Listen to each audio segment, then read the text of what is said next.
It is in a foreign language, and we are now translating it. I can see videotape of the father, and we're translating it. We're going to put it on the air in literally, I hope, a minute or two. It's almost done, but we want to bring it to you in a fashion that will be useful to you. So that is what we are doing right now. I can tell you that just a highlight from what the translation is right now. And here's the lead line. Somebody clearly framed them. So we will hear directly from the father momentarily. In the meantime, I want to bring in Robert McFadden, who is a former Naval Criminal Investigative Service official who's got expertise in counterterrorism. Bob, thank you for being here. I want to ask you about the picture that you see emerging in terms of how these, relatively well-liked, quote, normal young men wound up dropping 2 bombs on the Boston Marathon on Monday. Right. Well, Megan, it has been said earlier, the investigation continues 100 miles an hour to put together that 360-degree profile of the brothers, starting from now, going backwards. Things like travel records, that's being looked into right now, exhausting if, as indications are, the older brother at least may have traveled. What happened there? Deep dives in the intelligence databases are going on, as well as reaching out to allies to see if either one of the brothers was on the radar. What the family is saying right now, it's pure emotion. Okay, so it would be expected, and even from friends and neighbors that have had some contact with them, it tends to be more on the emotional side. That's where a large circle of witnesses to piece together exactly what happened in the brothers' lives will. What we've heard so far today, and I hope the viewers will forgive us because everything is preliminary and everybody's trying to work to figure out who these 2 guys really are. But what we've heard so far today focuses mostly on the older brother who's now dead, Tamerlan. And he's the one who traveled back overseas, we're told, to Russia. He traveled within the last 6 months, was the latest information. He was a student at Bunker Hill Community College, part-time, 3 semesters, but dropped out. He was the father of a 3-year-old girl, the older son, 7 years older than the younger brother, Jahar, who's still at large, and there are 2 sisters in between the 2 of them. How does, one who, granted, he's got 7 years on the younger brother, but I mean, if he's the one who gets radicalized, you can weave in. Have you seen that in your experience? Somebody who's relatively normal, relatively well-liked, relatively ingrained in American society. That the younger brother's a popular wrestler, worked on the prom committee, well-liked by the friends at the school, they said, and turn him into somebody who can drop a bomb at the feet of an 8-year-old? I know. Intuitively, it seems just inexplicable. But I'm sure we're going to be hearing from behavioral scientists and specialists over the next few days, again, as the pieces of the puzzle are put together as to what happened in both of their lives. Perhaps there could be a hero syndrome, hero worship, where the younger brother fell under the spell of the heavily radicalized older brother. Speculation, but again, behaviorists will be talking about this, no doubt. Is there any way these 2 pulled this off by themselves? Yes. Yes. You don't rule out the notion that these are 2 lone wolves working together, not connected to anybody else or anything else? No, as an outsider from the investigation, but having experience with it, no. Wouldn't rule out anything until the facts start to come together.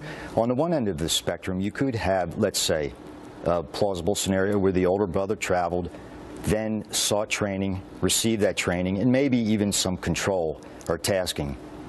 On the other end of the spectrum, like we've seen a lot after 9/11, you have young men that fall to the potent and toxic spell of al-Qaeda-ism and essentially self-recruit. And it's easy to go on the internet and other places and put together these devices, practices. So again, you have those 2 edges of the spectrum completely, they bought in themselves, or the other end where there might be control. So those are the kind of things that will come together quickly over the next few days. Why did they succeed where others failed? I mean, we've seen attempted bombings on the United States, the underwear bomber in Detroit, the guy in Times Square who was in the middle of trying to detonate his bomb when somebody said, hey, there's smoke coming out of that, and the authorities got to him. But they failed.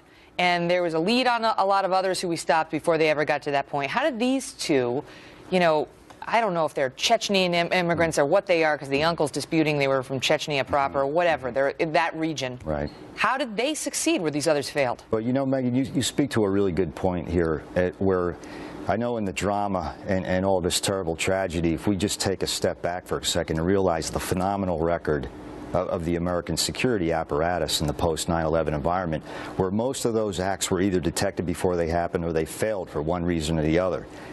The goal will continue to be for American security and allies 100% effectiveness. It only takes one sucker punch by committed murderers, criminals like this to happen to be effective. But you know, it's disturbing because as American citizens, we want to figure out where things went wrong so that we can do better the next time. Absolutely. Without casting any judgment on those who are charged with protecting us, because they do their best in that regard.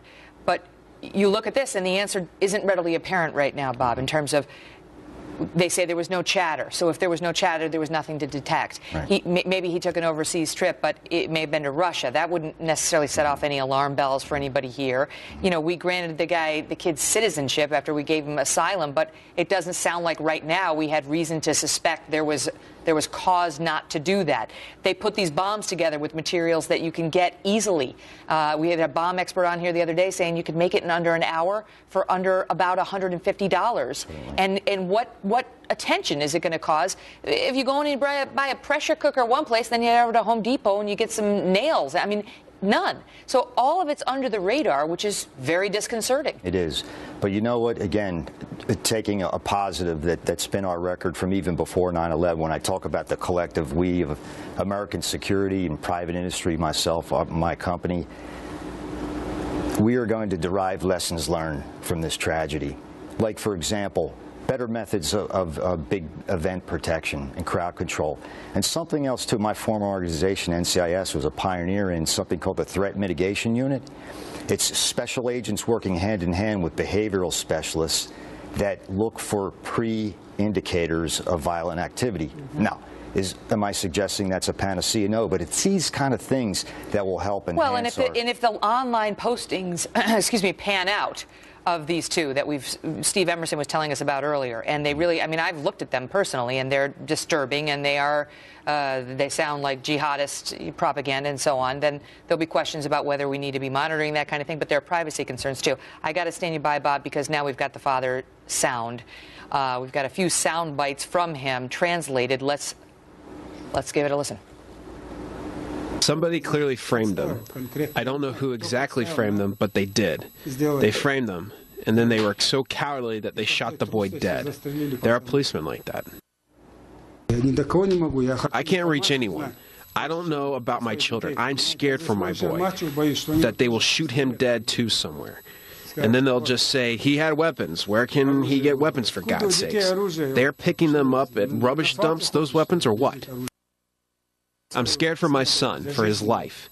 They should arrest him, bring him alive. Alive. And the judicial system should investigate everything, who's right and who's guilty. Wow. And you can only hope that his son, Jahar, sees that and listens to his father and goes and turns himself in so he can remain alive, because otherwise this may not end well. You know, what more can the authorities do other than plead with him and urge him to turn himself in? The uncle saying earlier he should also be asking for forgiveness. But if that young man is listening to broadcast television today, his father very much wants him to remain alive and sounds like he still believes in his son. And that may count for something for this man and his options right now as he evaluates whether more lives should be taken before this comes to a conclusion.